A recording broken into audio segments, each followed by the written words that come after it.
Hi and Assalamualaikum. In this video, we will be talking about paper chromatography based on the subject analytical chemistry.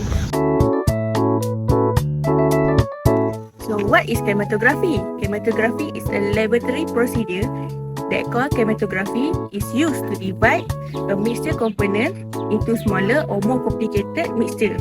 Both stationary phase and movable phase are used in it. The mixture carry through stationary phase by movable phase. The mixture constituent part interact differently with stationary phase, causing them to separate according to characteristics which is polarity, size, affinity for stationary phase. Next, let's talk about theoretical of paper chromatography. Russian scientist Michael Svet was born in Italy, has specialized in studying plant pigment, particularly chlorophyll. His research aimed to unravel the complex chemical composition of plant extract. Michael's breakthrough came when he successfully separated chlorophyll and other pigment using a column packed with calcium carbonate. He coined the term chromatography from the Greek word for color is chroma and writing is graphene because the separate substances appear as color band. Do you know how paper chromatography works? Huh? How does it work?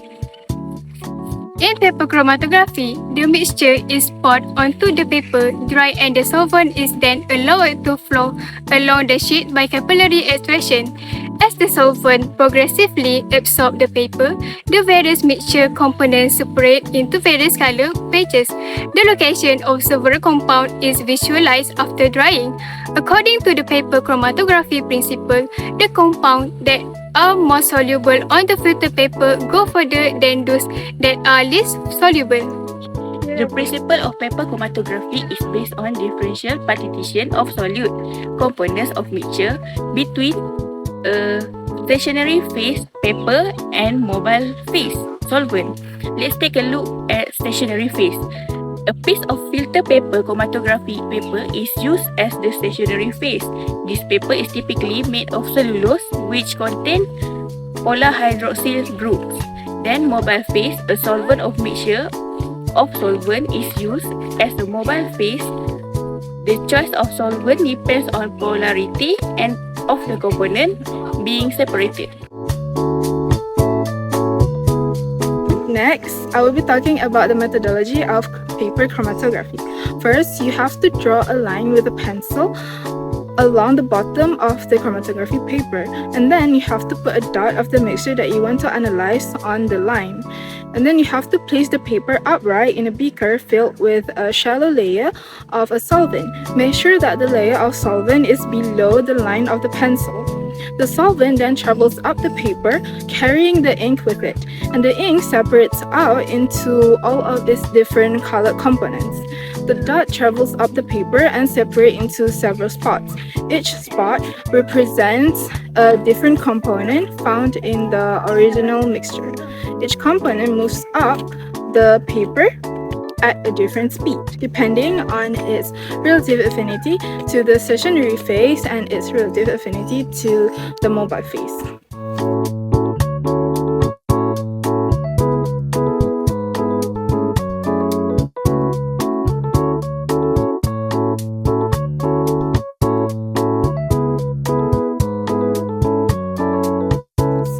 Here are some reasons behind particular steps in the method.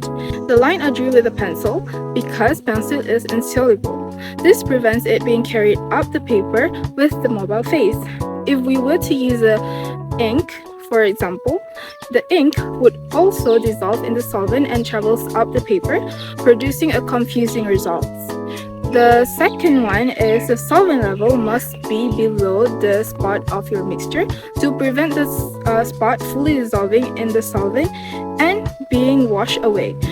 You should also make sure that you handle the paper by its edges to avoid getting fingerprints on it. This could dirty the paper and give misleading results. So this is one of the examples for paper chromatography. It can be said that chromatography has been used in a lot of everyday life. For instance, it can be taken in the form of transient testing such as the analysis of load or cloth sample, Austin verification in identify the chemical responsible for a fire to see whether there was a foul play, or blood testing after death.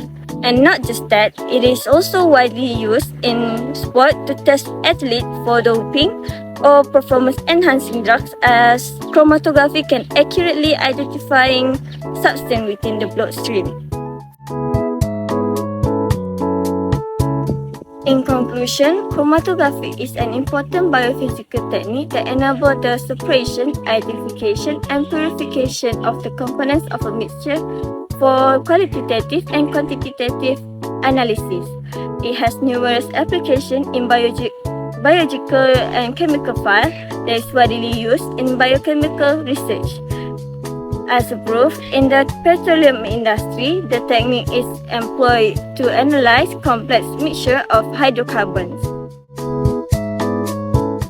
That's all from us. Thank you.